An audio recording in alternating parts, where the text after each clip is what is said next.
Good evening, afternoon, and morning, ladies and gentlemen, to another episode of the Sunday Stream.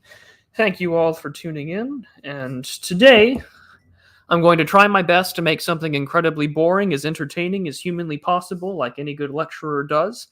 So, yes, good evening and good morning, everybody in chat. Hello. So, as I mentioned earlier on Twitter, today we'll be talking about castles, Clausewitz, and negotiating. All sorts of things that'll be proper and rational for today's discussion. Lots of math. But I promise that I will make it as coherent and as understandable as possible. So as you can see on the stream today, today's lecture is going to be about the bargaining model of war.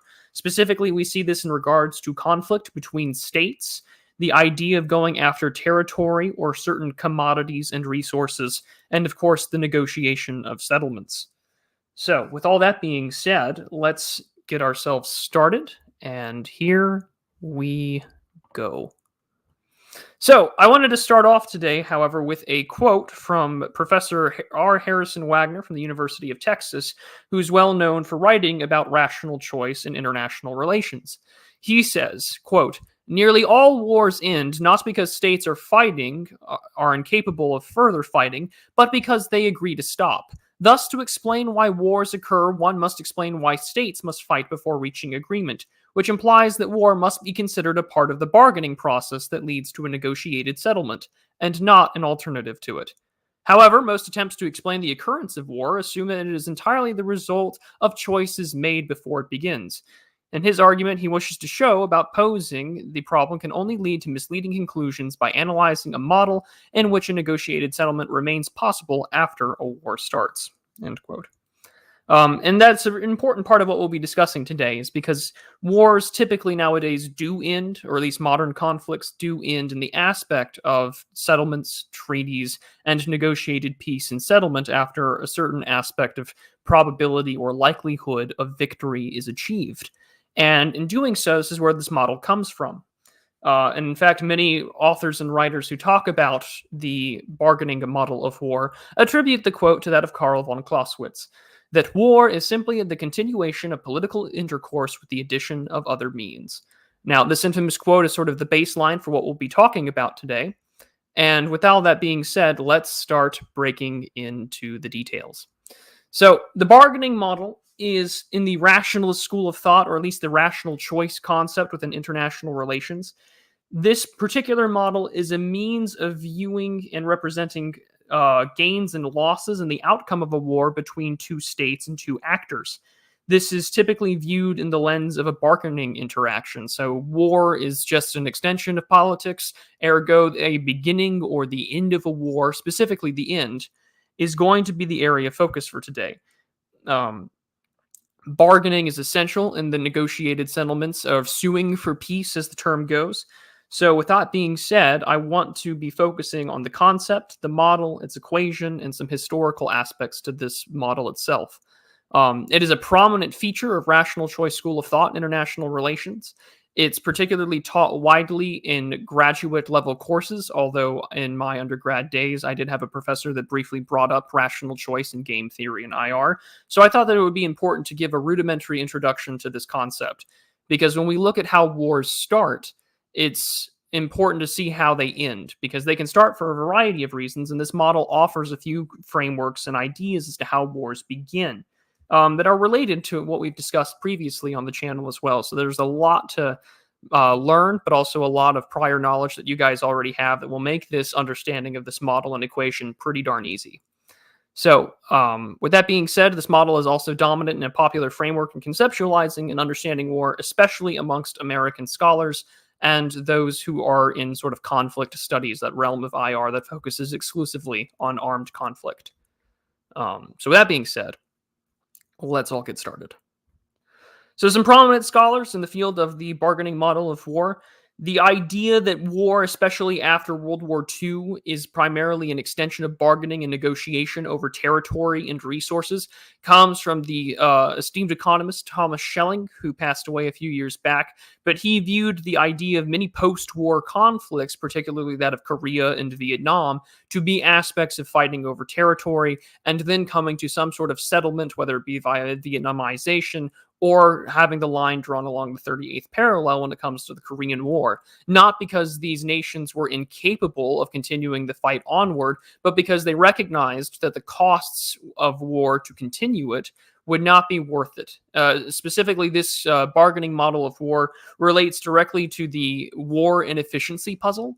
And that's a concept that we may go back to in a future Sunday stream, because it always goes around to that question of why do actors engage in conflict when war is typically disadvantageous due to its cost and economic efficiency in regards to both parties engaging in war. But one of the most prominent scholars, the gentleman on the right, is James Deere Fearon, or Fearon, from Stanford University. He's a political scientist. And I'm looking at the chat. I should stop. But Thomas Deere Fearon, James D. Fearon of Stanford University, the political scientist in that department, has provided us a wonderful model that we can look at. And he's the one that has really started to break it down. And we'll take a look at what Fearon's proposal is for how this model works, the reasons why war happens between two state actors. And from there, we'll try to apply it to some historical concepts and then take a look at some criticism. So, the model from Fearon, who based this on his work in 1995, The Rationalist Explanations for War, it's a good article, he argues that there are three causes of war to occur. And these causes are some of the following: uncertainty, commitment, and indivisibility. Uncertainty is usually relating to the miscalculation or the underestimation of states' ability to conduct war, particularly in a total war or an absolute state of war. And in doing so, it can either trigger the security dilemma, which is often seen when it comes to uncertainty, or because the idea of one's nation may be unlikely to defend a particular territory or defend a particular resource because they're engaged elsewhere. Uncertainty can lead to states acting and pursuing their own interests, thus leading to a cause of war. The second one, of course, is going to be commitment.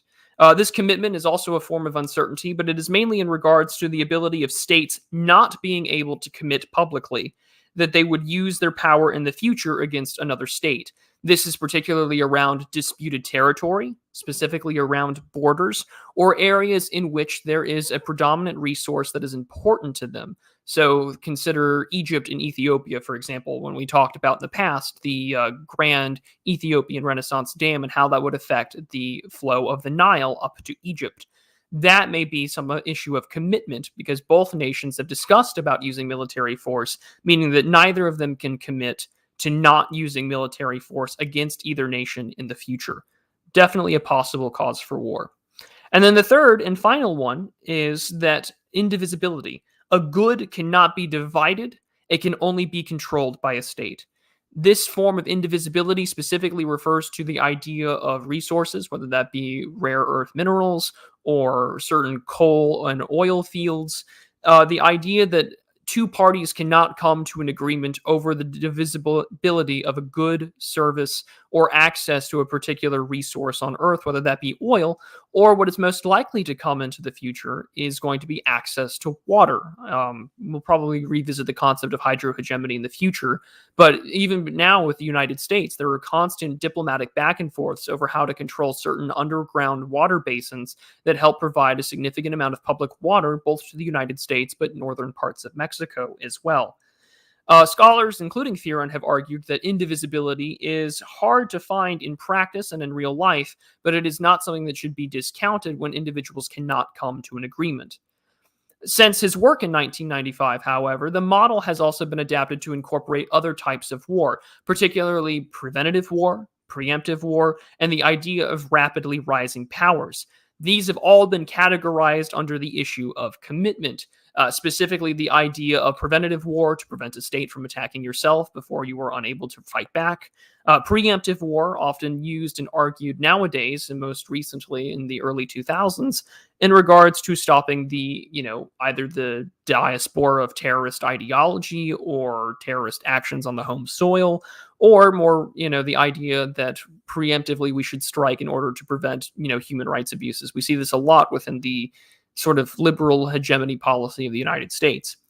But of course, last but not least is being the issue of rapid rising powers. Recall several months ago when we talked about AFK Orgnasky's idea of power transition theory, that when a nation state is beginning to rapidly rise in both power, economic prowess, and hegemony, odds are you're going to likely see conflict happen if there's the incapability to have commitment that neither two powers would go to war. And in doing so, it can cause several problems. But these are the causes of war based on the model. There are critiques, and I'm sure that you may have listed some of them in the chat already, but we will address those in the end here, so don't you worry. But these are based on Fearon's model, and we're going to give our best rudimentary introduction to this model. So if you're looking at interstate conflict or the likelihood of conflict, this model is a good way, at least in theory and not so much in practice, as we'll look towards the end. It is a good way to give yourself a rough estimate of how likely two parties are going to engage in war. So with that being said, let's dive down into the next slide here, and you'll see some of my terrible versions of working with lines in MS Paint. So let's go. But let's start off with this. Visualizing the bargaining model of war. It is done through a linear sort of model or equation on a straight line between two states discussing either the access to territory, a resource, or other state interests of necessity that are predominantly oriented around their interests of national sovereignty, which includes things for their economy, things for their security, and things to keep their populations healthy and engaged in their own respective polity. So with that being all in mind, let's take a look at these two castles here on the right. So let's imagine that Castle Orange and Castle Pink are arguing over the territory and land in between them. Now, Orange wants all of the land leading right up to the walkway to Pink's front door. And Pink is now left to deal with that, option of to engage.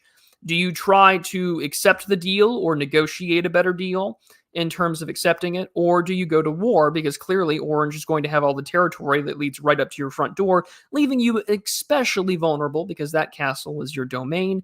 And last but not least, you do not want that to particularly harm your own state interests and most importantly, national sovereignty. And so those are the choices that the Pink Castle is left with. Do you accept the deal and try to enter some kind of negotiation? But considering how upfront they are with this deal, do you just simply go to war and try to defend the territory that's rightfully yours, right in between the two castles along the original border? And so if you get the reference in this picture, congratulations, you're officially old. It's from like a Sesame Street book in 1978. So enjoy.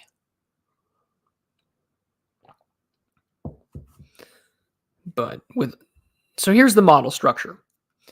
To start, let's take a look at some basics and some very clear variables here on our little bullet points to the left here. So, like I had mentioned just now, this is going to be done on a linear line and a straight line, and that's how we're going to calculate it. So, the idea that the probability or the value of a bargain is going to be worth 1, and between two states, states A and states B, so you can visualize that as the castles. And state A is wanting to move its territory all the way down to the right on the line there. This is PA, or P of A, or P times A, the probability of state A winning the war. This probability, of course, is calculated with a variety of factors included. This may include manpower, how much military arms and munitions and resources they have. Many rational choice theorists, when it comes to this model, specifically calculate the military technology involved, while Western-oriented in its thinking. For those of you who have read Unrestricted Warfare, one kind of viewpoint is that we view our options based upon the tools we have available, which is innately true. If you have something that can make your life more efficient, or if you have something that can make this conflict go by quicker, odds are you are more inclined to use it. So along with military prowess, arms, available bodies, the infrastructure, logistics, domestic manufacturing, those things will be used to calculate the probability of state A winning the war. Now, the probability, P of times A, is worth anywhere between 0 and 1, with the project to project the probability of state A winning the conflict.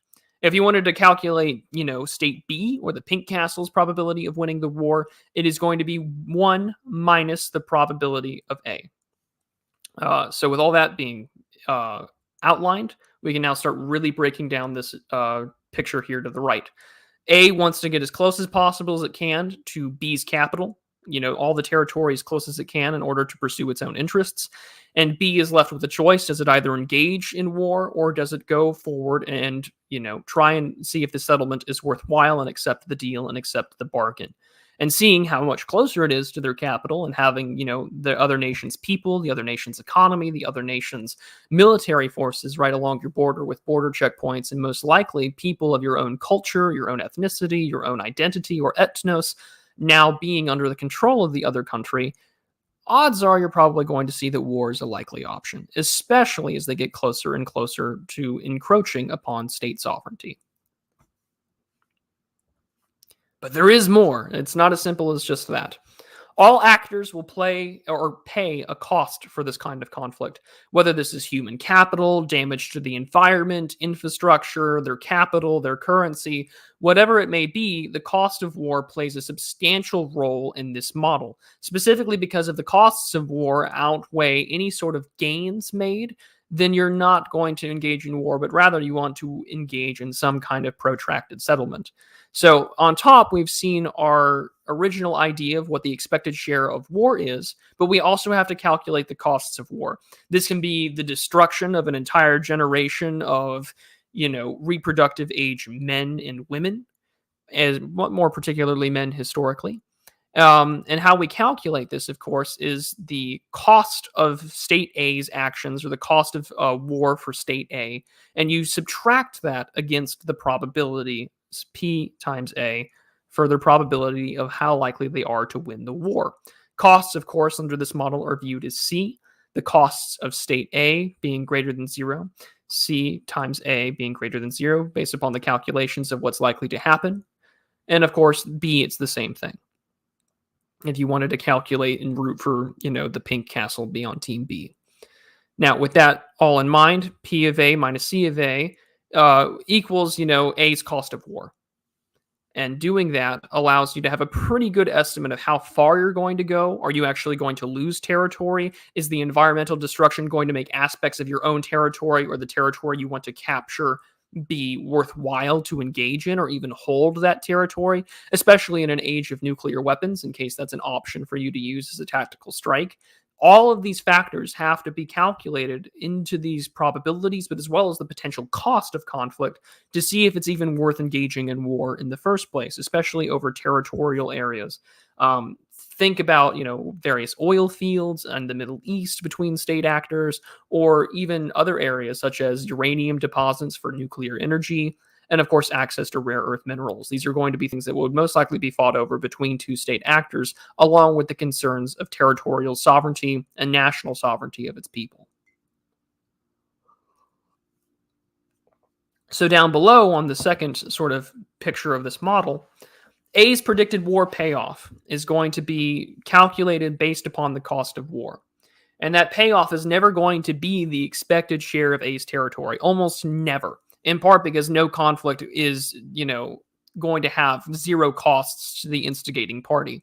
Specifically because people will rally their defenses. They may engage in inquiring into their alliances to help defend them, and they may underestimate, as we discussed earlier about the causes of conflict, they may underestimate their abilities to actually engage successfully in war. A good example of this may be some of the disputes between China and Vietnam in 1979, where China had overestimated its ability to fight the Vietnamese, who were still economically recovering after years of fighting the Americans and the French in the Vietnam conflict. However, the Chinese had underestimated their capabilities, at least with their ground forces, to fight Vietnam, and were successfully pushed back, leading to a settlement, which is a very good historical example of how this would work, because the payoff, as we could tell historically, was not worth the engagement. Settlement would be preferred in that instance, because the cost of war oftentimes does not allow you to get the expected share of territory that you initially wanted to predict based upon probability.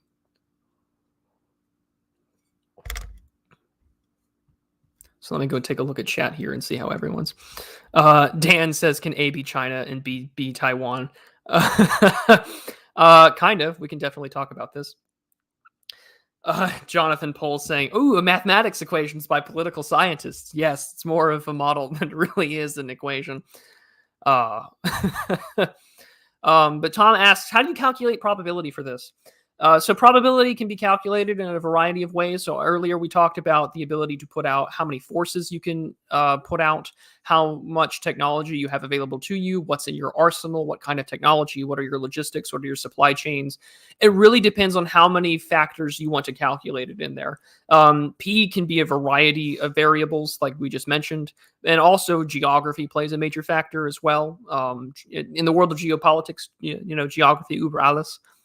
So the ability to calculate probability is dependent upon the modeler within themselves.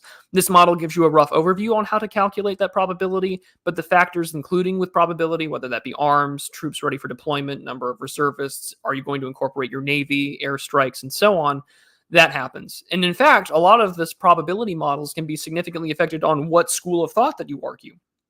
Or that you argue for or believe in. So, for instance, right, neo-realists, at least people like Mearsheimer, would argue that an army is more important than, say, air superiority or naval superiority, specifically because you need an actual on-the-ground force to hold and maintain territory. Whereas others, say like Alfred T. Mahan, would argue that you need the Navy. Sea power is essential in determining the likelihood of how war will play out. Control of the seas allows control of trade and access, and that no army could hold off against a blockade that prevents resources, munitions, goods, and things like food and other medical supplies from actually getting in. So the calculation for probability with this model is incredibly wide and varied, especially depending upon your school of thought. Whether you're a constructivist, a realist, a liberal, or even a Marxist, it's going to vary time and time again by who your school of thought is arguing here. Stonehat asks, does P change over time as tensions rise or perhaps resources become more scarce and allies weaken? Yes, it does. So is P now the same as P in a year? And no, it does change. And the reason why it changes, of course, is because of that cost of war. In the same time, these things are based primarily on pre-war projections. However, the likelihood for war to end and engage in settlement or suing for peace can change based upon probability, after-action reports, troop casualties, territorial losses, control of strategic points and resources like ports, airfields, and so on. So P does change over time. But for the sake of this model and being rudimentary, this is what you would say examine before a war. People can definitely do the probability factor later on. But again, this all goes back to that wonderful question about the cost inefficiency puzzle of war. And I probably will do a follow-up and discuss that in further detail as well. But yes, P does change over time. This is sort of a calculation for the initial conflict. So that brings up the also wonderful question. When is settlement preferable to war? Typically, as we had mentioned just earlier, settlement's preferable to war when the expected war payoff is more than what it would be gained from the conflict itself. So in the last slide, as we mentioned, you have the expected share of territory, which is greater than the expected war payoff. So when the war payoff is going to be actually, I should say less. That's a typo on my part. When the predicted war payoff is going to be less than the expected share of territory or gains in resources, commodities, or access to a port or an airfield, then you're going to want to engage in a settlement. And so when that payoff is going to be gained more from a protracting out war, that's when settlement's preferable. The same can easily be applied to state B. So this sort of argument here is that this is A's predicted payoff for war. The settlements that A would like, especially because they don't want to go this far, but they would love to argue for anything in between here. And B would do the same thing. So B recognizes that that cost of war difference is a great area that they would love to negotiate over. So both A and B are going to have significant overlap.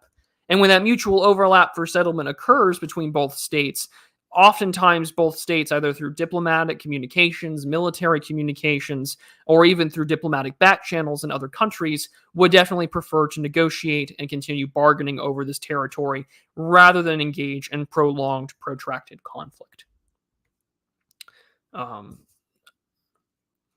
Iron Dragon says, you haven't spoken of the war when the male to female ratio becomes too high and the need to eliminate males rises.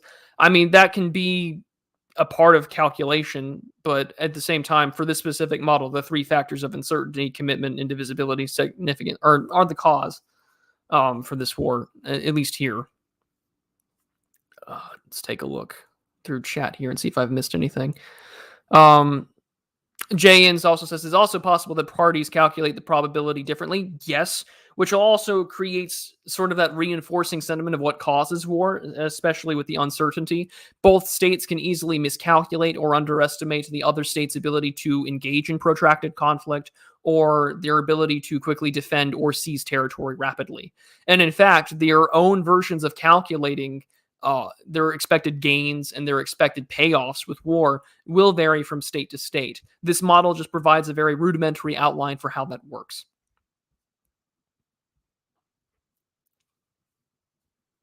Dan Normie says, why engage in a protracted war when one could consume instead?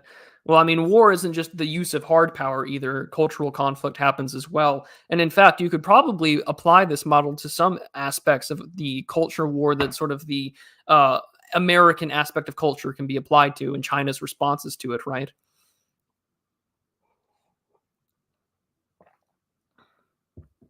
Iron Dragon asks, how would you explain the 30 Years' War in this model? Isn't this a postmodernist model? Actually, yes, and the 30 Years' War is often cited as criticisms of this model as well, so we will get into that at the end, don't worry. So both of you that are asking about that, that's in the criticism section, so do not worry.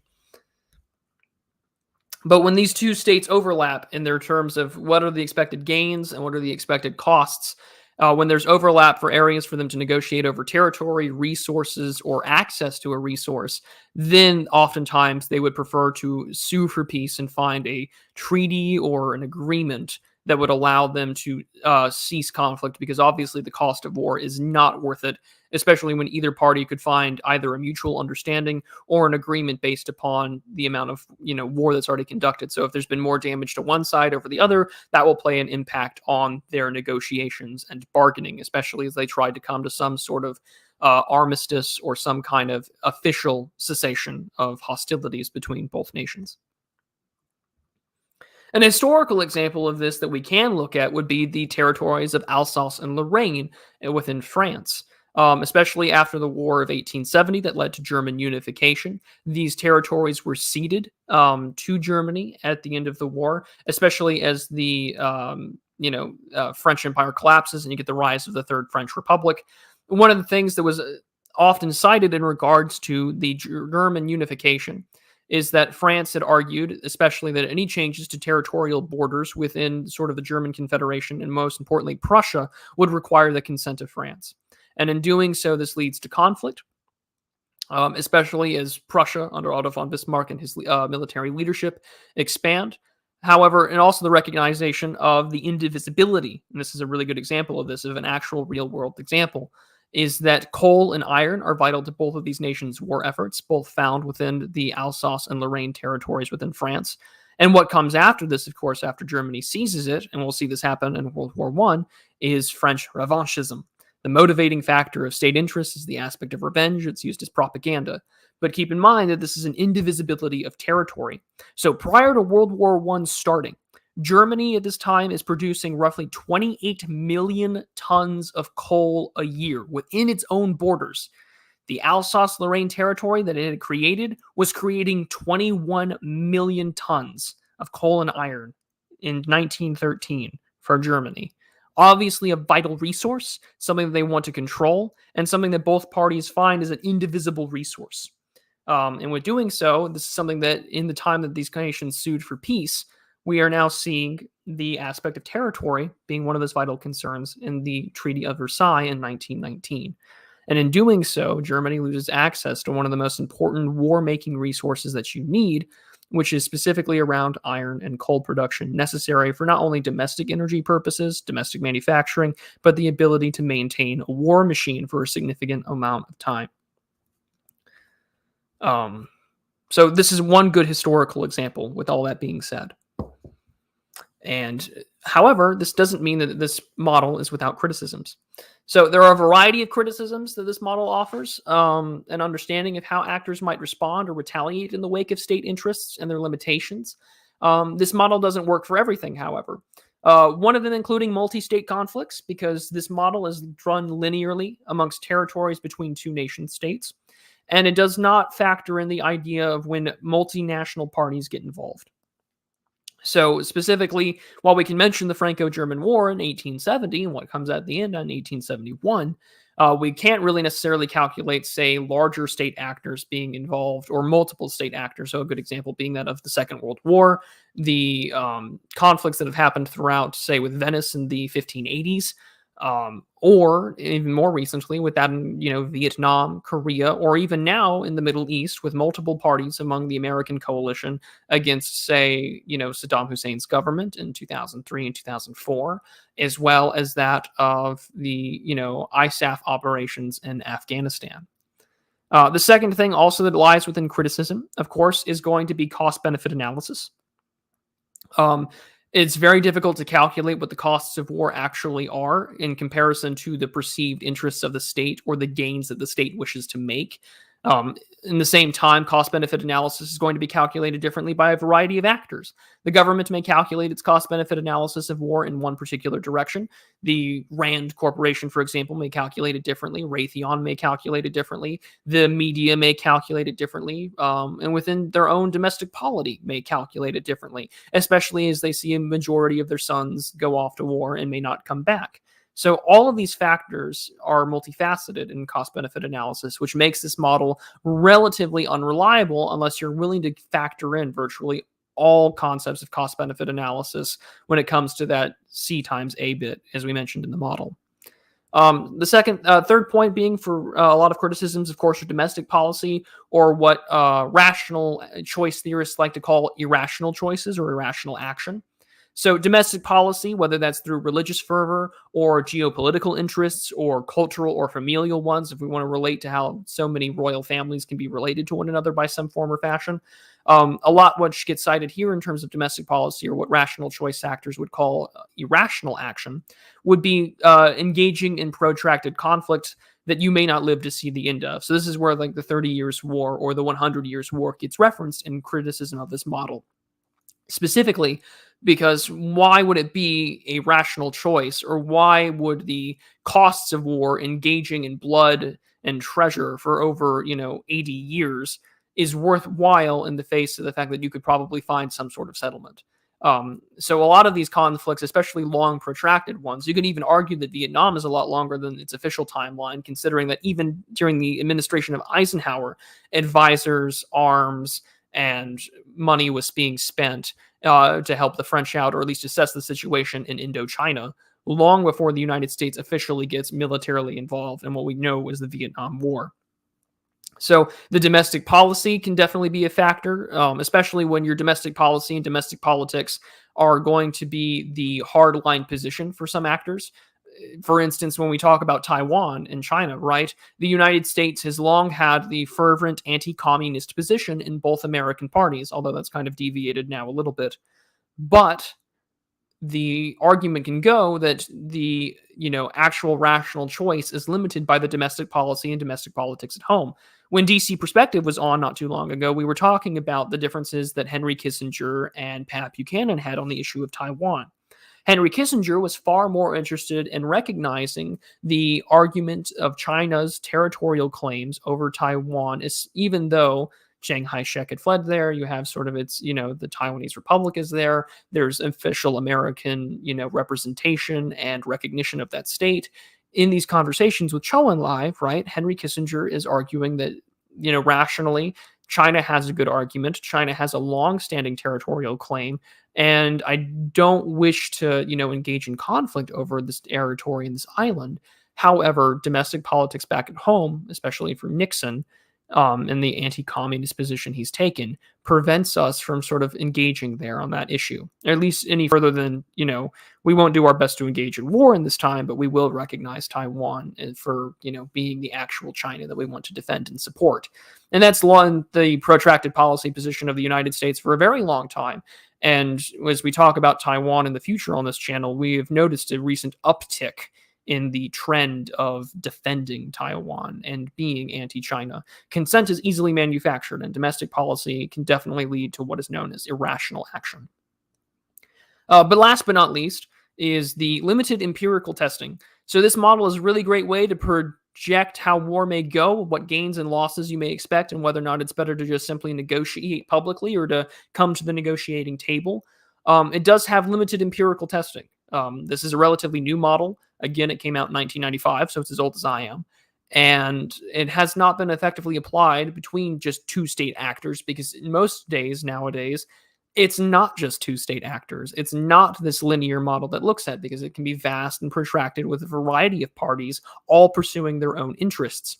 In a way, you can argue that, oh, sure, there's a conflict between two parties in the Middle East, or two parties inside Saudi Arabia, or two parties inside Iran, or you can even look at the Yemen conflict. You have two parties inside of Yemen advocating for control or territorial recognition and advancement.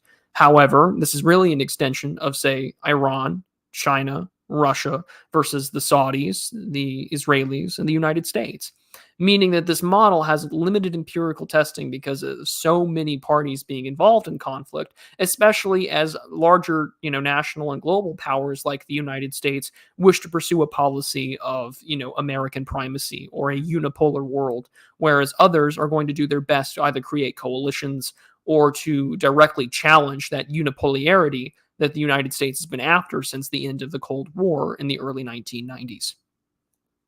The constructivist school of thought within international relations has argued that the model has limitations because it's never really clear who wants to instigate the war or who are the motivating actors to lead nation states into conflict. And in fact, war oftentimes will identify some key identities of these actors. So there's the idea that war happens and we don't necessarily know the causes, or we don't necessarily know how a state gets dragged into it. And these factors won't be revealed until A, the war comes to an end, or B, that their identity is revealed as war breaks out and war continues onward.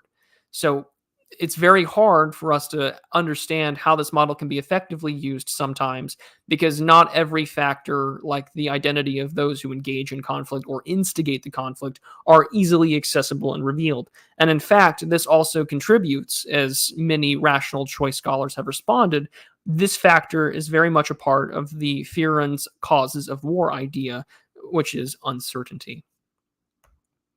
So let's take a look at the chat here and let's see what people have been talking about. Iron Dragon, Buchanan, bring our boys home. Henry Kissinger, soldiers are dumb animals.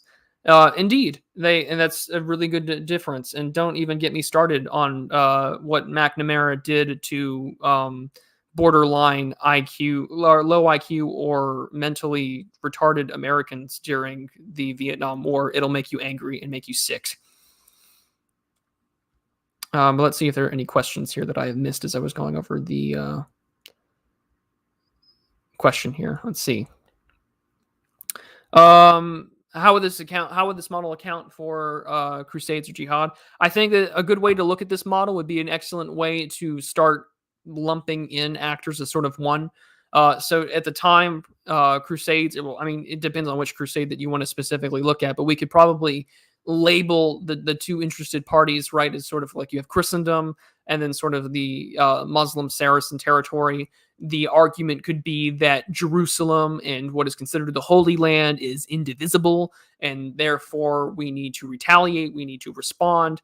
And in fact, you could argue that war was probably the more likely way to fight back rather than some sort of settlement, because one, caliphates changed, two, the vast majority of territory of the Muslim world had rapidly expanded since the death of Muhammad in 634 AD. Within 100 years of Muhammad's death, right? They're, fighting Charles Martel in the Pyrenees in France, and the Moors control Spain. So, a good way to apply this model would probably be Christendom, jihad versus Christendom at the time of the 1100s AD, and Jerusalem and the Holy Land are the indivisible aspects. So war is seen as a better payoff than it would be any sort of protracted settlement with a variety of leaders within the Islamic world. That would be my best way to probably apply this model to the Crusades. And I mean, jihad could probably be done the same way, that it would be better to, fight, quote unquote, the great Satan than it would be to try and sue for peace against this large, universalizing, liberal foreign policy that is the United States. And of course, a really great way to bring this all back and to give credit to AA's fantastic cigar stream would be that of the Jihad versus McWorld. If you haven't seen that stream, I highly recommend that you do, because that was something else. It was really good. So let's see here.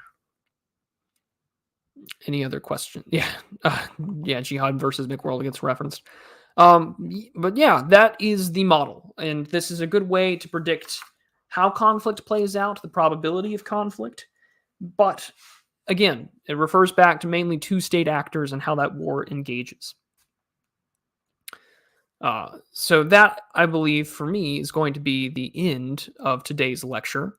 Let me just confirm that real quick. And it is. Okay, wonderful. So what will happen is that we can move on to channel announcements and news. I will take questions before announcements here, however, and we can get started if there are any questions in regards to the model and how it operates.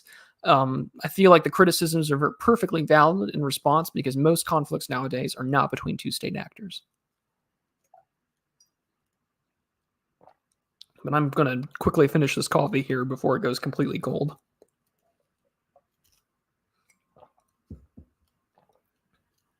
Right out of the lovely Frog of the Week mug. So, channel announcements and news. Now that we've reached the end of our lecture, I'm enjoying the fact that I've gotten myself back into writing more on Substack, so I'm going to try my best to maintain a weekly publishing schedule with commentary on culture, online goings-on, and of course some of my own creative writing. Not to get too Yarv posting, but I'm trying my best to get back into creative writing, whether that's short stories or poetry, like the most recent post. I'm trying my best to not be a complete dullard and to be dull and not have any real fun. Long before all of this, I used to write a lot of poetry. I used to write a lot of short stories. And then as I went to college and I started working, especially when I was doing law work, I just disappeared.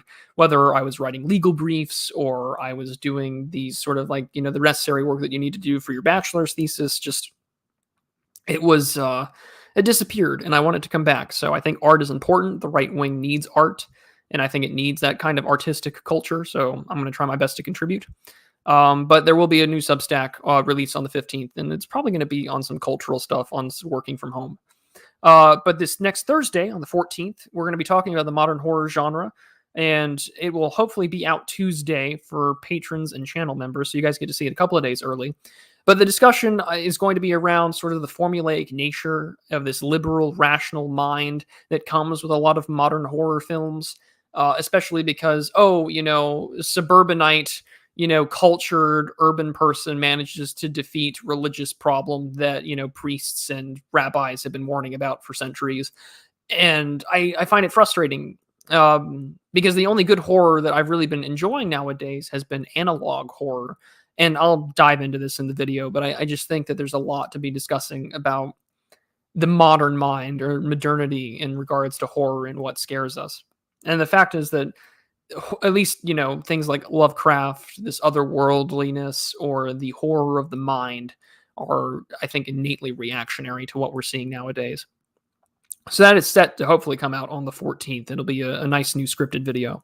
The next Sunday stream will most likely cover Taiwan. However, I may make that a video, or I may make that a stream with some guests instead. And we may just cover the cost and efficiency puzzle of war next week. And then, of course, Prudent Reads is this Wednesday at 7:30 p.m. Eastern Time. Raging Mandrill will be joining me as we discuss Barry Posen's Restraint. We will have an actual foreign policy book on Prudent Reads, and I will be getting back into a more dedicated reading schedule so this concept comes back, because I've been told by quite a few of you that you guys really like the book stuff. So more reading will happen, I promise, and more Prudent Reads episodes will happen. I would like to keep doing these on a monthly basis now, but life has had a few disruptions, obviously, since the last time that we've done this, which was covering, I think, The Prince with Mr. Patriarch, and he's got a really good series on Machiavelli that you should watch as well. For those of you who are patrons and channel members, I'm currently having a discussion about what to do for a community night. One of them is exclusively for you guys. I have a post on Subscribestar that you all can look at, and we can discuss that there. I know that some of you have already responded, which I appreciate. But I do want to do something once a month where it's sort of a game night where we can all come together and do something and just sort in and out, because there's quite a few of you all now, and I'm very thankful for it. And then two big major projects that I have in the works are going to be masculinity and politics. I've had this idea for a while, especially as I've been witnessing a lot of BreadTube either come up with a new identity or transition. And then, of course, AA has been hitting it right out of the park, talking about the inversion of gender roles. So those issues will be addressed in that project. And then, of course, Russian rapprochement. I was originally going to do a video or a Sunday stream on it, but the more I kept writing, the more I realized that I had done some essays that were planned for the Great Powers Journal before they went AWOL. So those will most likely be turned into scripts, and it will be a two-parter. The first part discussing sort of the American reneging on its promises towards the former Soviet Union in regards to German reunification, NATO expansion, European Union expansion, and how the United States has inevitably ruined its relationship with Russia, especially post-Soviet Union Russia within the 1990s and early 2000s, which in part is why we see the invasion of Russia in 2008, right? Like, it's a major reaction to what's happened over the last almost 20 years. And then, of course, we'll be talking about the reasons why any new foreign policy, so say if you have the next regime or if you're in charge, why Russian rapprochement will be necessary. So those are the announcements that I have for today. Hunger asks, thoughts on a serious stream in the future?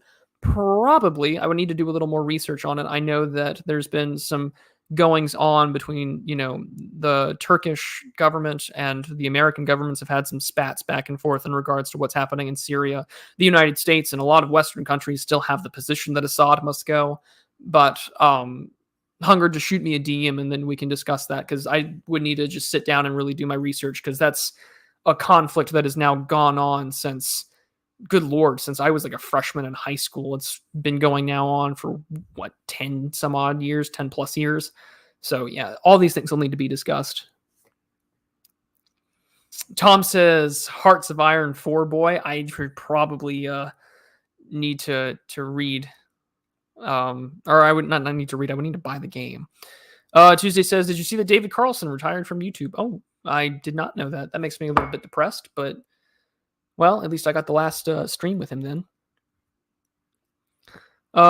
Stone Hat says, I wanted to thank you for the book recommendation to Rule the Waves. It's been great so far. Yeah, it's a really good read, and it's a really good way to sort of understand, the British Navy and naval conflicts in general. It's a really good book. I'm glad that you're enjoying it so far. Let's see. The sandbox comment. Let me go scroll up. Whoops, hide that one. The problems of having a touch screen display. Let me go find it so I can answer said question, and then we can just head on. But anyways, while I find that, I will answer it in the shilling and chilling section. We are now, of course, at the end of our presentation, the end of the lecture. And with all that being said, I think we all know what you're really here for. And that, my friends, of course, is Frog of the Week. So let's get started.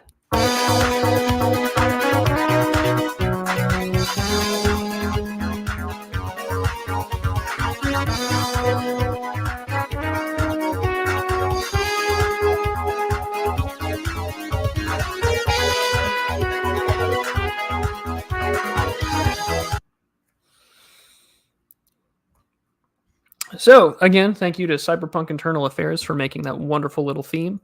And today's wonderful Frog of the Week is going to be the marsh frog. Since we talked about the Franco-Prussian War of 1870, I thought that it would be important for us to bring up another European frog for today's discussion. The marsh frog, in this picture right here, looks very familiar to a lot of other bullfrogs of their kind and variety, particularly the American bullfrog. However, they are uniquely native to Europe. They can live, in France all the way down to southwestern Iran. So they have quite a bit of territory. You can find them in Turkey. You can find them in all parts of Eastern Europe. You can find them in northwestern parts of Germany. And, of course, most of France, save for the Normandy area.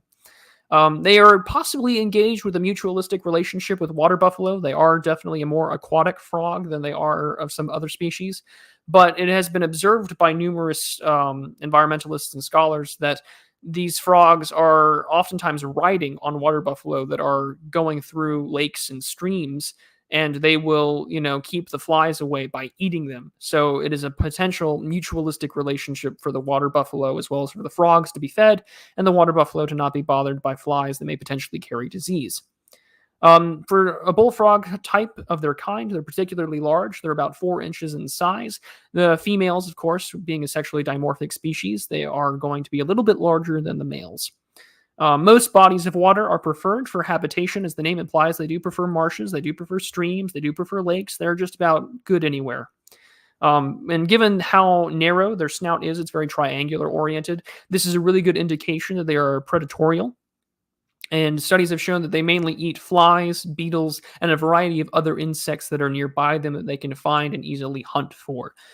They have very strong forearms, so they can easily dig and burrow for worms or nests of other insects. So they're incredibly smart hunting animals as well. They hibernate in the winter, what they'll usually do when it gets cold in wintertime. So if you're in the fall or winter, they'll often either go very deep underwater and hibernate there underneath it in case it freezes over or in case, it's not safe to be on land. And then what else they'll do is that they will burrow into the ground and just dig themselves a couple of inches under there and let the winter pass them by, letting, the ground over them harden, letting the snow fall, making sure that they're safe and that they can hibernate and take care of themselves. And when they do wake up, like many other animals on Earth, they have a keen sense of magnetic fields. And this magnetic fielding sense allows them to easily find breeding ponds comes early spring, early summertime. That's their range for mating and breeding. And that allows them to find ponds where other frogs are, as well as where they've been in the past to spawn their future progeny. And that, my friends, is the marsh frog.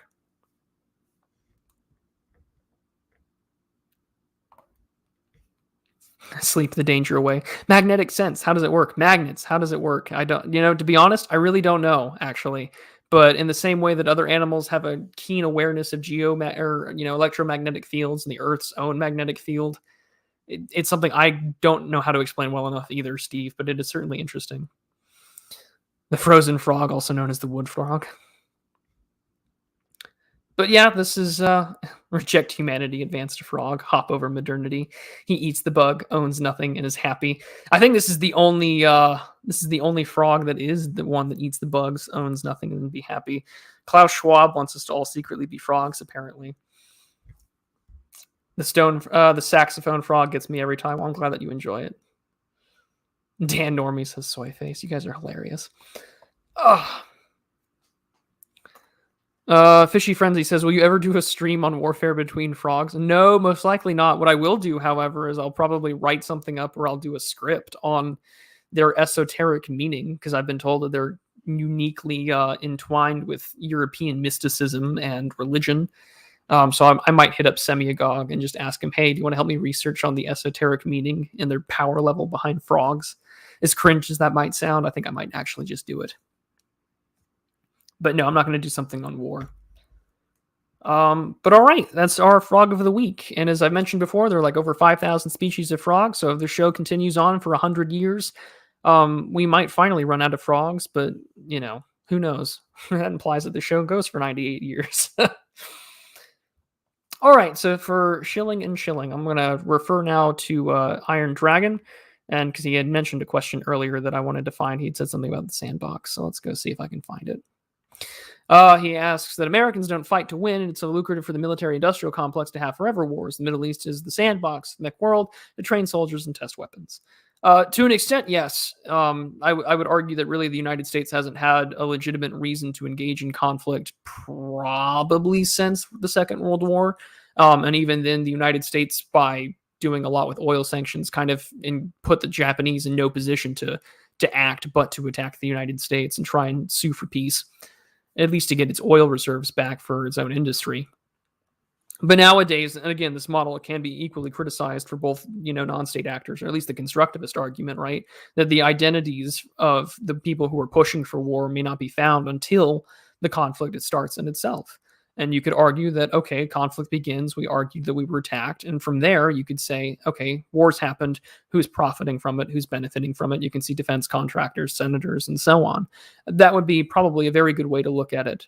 And the unfortunate aspect of said forever conflicts, Iron Dragon, right, is that they are a testing box, but they're also a really great way to give away almost basically free intelligence to your enemies, which is why the next future regime needs to avoid any sort of long-term protracted engagement, because all that you're doing at that point is you're showing off to your enemies or those who you may consider a rival what your rules of engagement are, how you deploy troops, how you engage in, close air support and things like that. It's definitely something that is a problem. And I would agree with you that that's normally how modern conflict operates. And this model, of course, has its limitations as discussed. Jayan says that there was a video from Jordan Peterson with Jonathan Pajot on the metaphysics of Pepe back in 2017. Someone referenced that, Jay, in my Telegram chat today. I don't know if that was you, but I know for sure that this is not the first time I've seen it today. Someone literally talked about it earlier. I think it was Kira who mentioned it to me in Telegram. So yeah, I am not surprised in the slightest. I'll have to go find that and look at it. But I'm not referring to just Pepe. I think the actual concept of the frog itself, not just Pepe. You can say it's an extension of it. But yeah, there we go. But there are... no, it wasn't you? Yeah, I didn't think it would be. King of Games asked, would this model explain civil wars like the U.S. Civil War? You could probably argue that it can, because that would be two different actors. You can...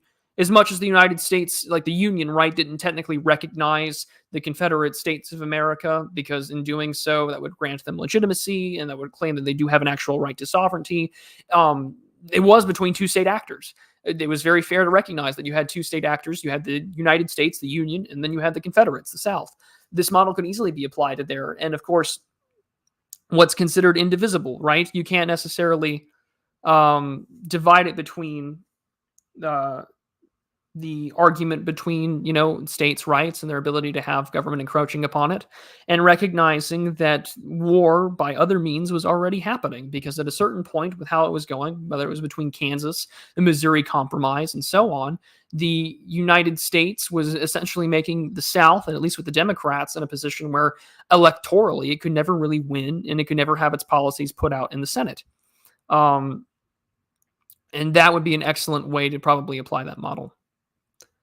Stonehat asks, how would the U.S. fare if they have a fight with a uniformed force compared to the conflicts it's had in the last few decades?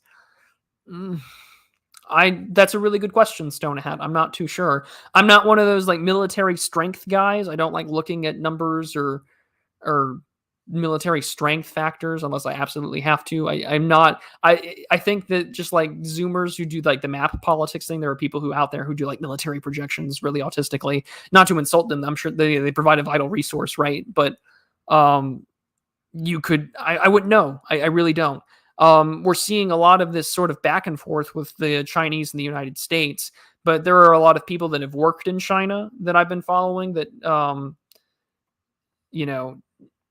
don't necessarily think that actual conflict would break out anytime soon, in part because the best argument I've heard right on that narrative has been China accidentally bumps an American submarine very close to its territorial waters.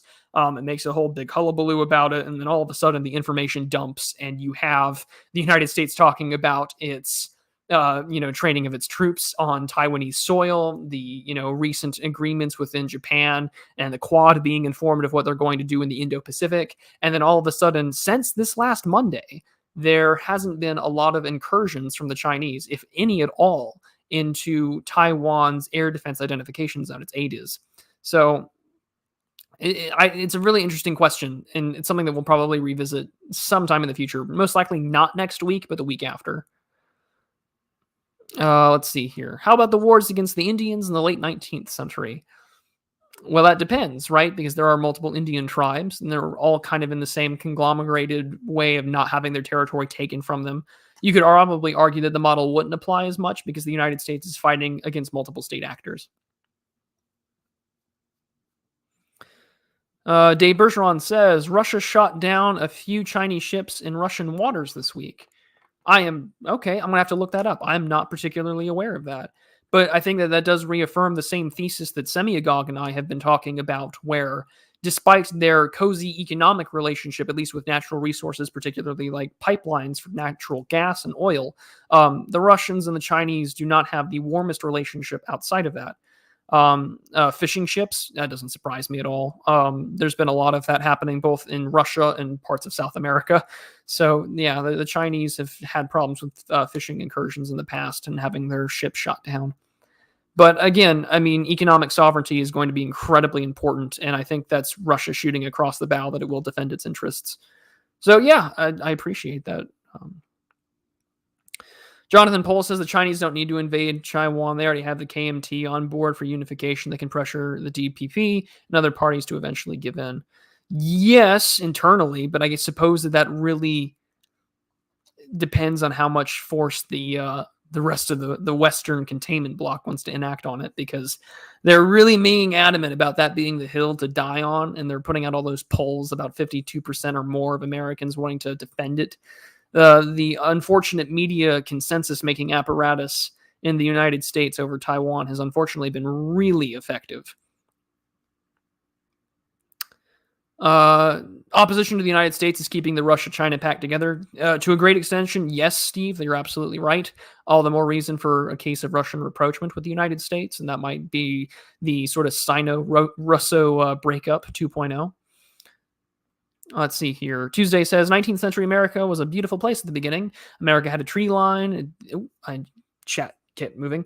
America had a tree line, and at the end, we had a golden bridge in California. We sure did. The amount of growth and stories about, the 19th century America, even with the Civil War included, it's beautiful to see what happens post-war or even before the war, just how much growth, development, expansion.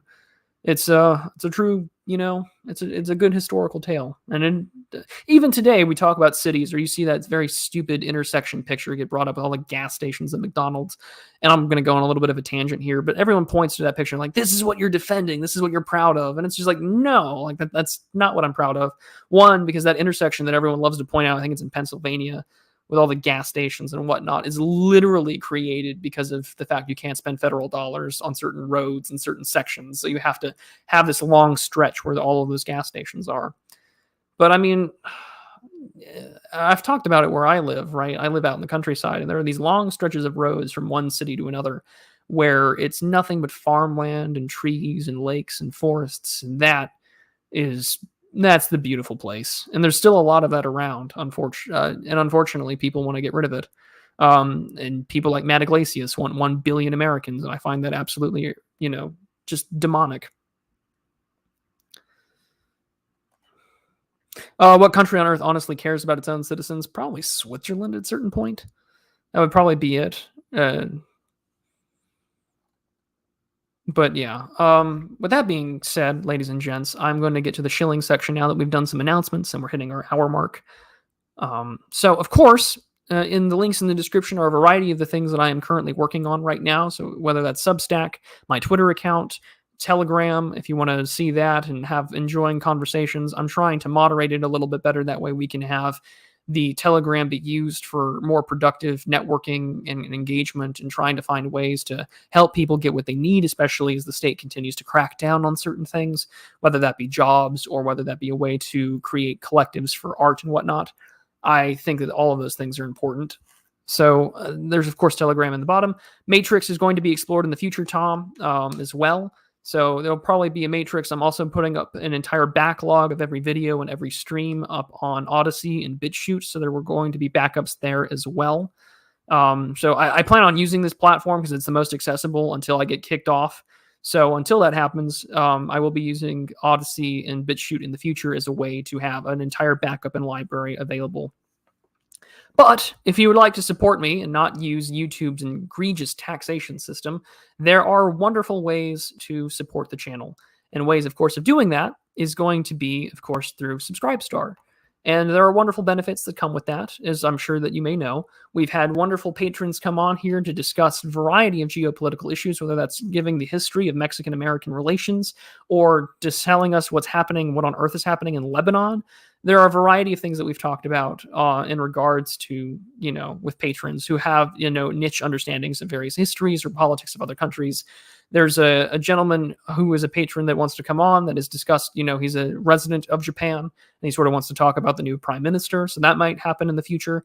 But this is a great way to come on. And of course, one of the extra benefits is seeing scripted videos early, as well as having a say in maybe video suggestions on things that I can cover. All you have to do is send me a DM. And of course, the community night that I'm working on for a variety of us to game and just hang out and have something that's not necessarily political, just a way to enjoy each other's company. Because the patrons that I do talk to and the people that I chat with, y'all are a really great bunch of people. And of course, as I've mentioned all the time, I don't keep this money. This doesn't go to vanity projects. This doesn't go to paying off anything. This money gets used to pay for my anti-rejection medication because that shit's expensive. And it also helps, when I have extra cash on the side from you guys after meds are bought, I use this to take care of, the medical bills that I have. And I'm incredibly blessed that I have good insurance here in the United States, but your help is amazing. And words cannot express my gratitude. So that's where it all goes to. Your patronage keeps this channel going is just as much as it keeps me physically going as well. So I'm not dipping into my wagey salary into paying for these medications because some of them, good Lord, were expensive. And I thank you all for that. And with that being said, the other way that you can support me, of course, is through a variety of ways, such as the wonderful Frog of the Week mug that I keep showing off on Twitter and on here. The way that you can do that is through the wonderful link I have down below via Teespring. There's the Frog of the Week mug, as well as we have it with merchandise. I'm very thankful to one of my friends in the Telegram chat for this design. There, of course, are some Frogman Burke socks, so Edmund Burke with the Pepe head on top. I think he's hilarious. And some more recent stuff like You Were Warned about Revolution from Mr. Burke himself. But yeah, that's all there in the description down below. Your support is always greatly appreciated, and I'm very thankful for it. You can't cross state lines while armed. Yes, you can, Iron Dragon. I don't know what you're talking about. But I mean, I've got one. It's just not that great.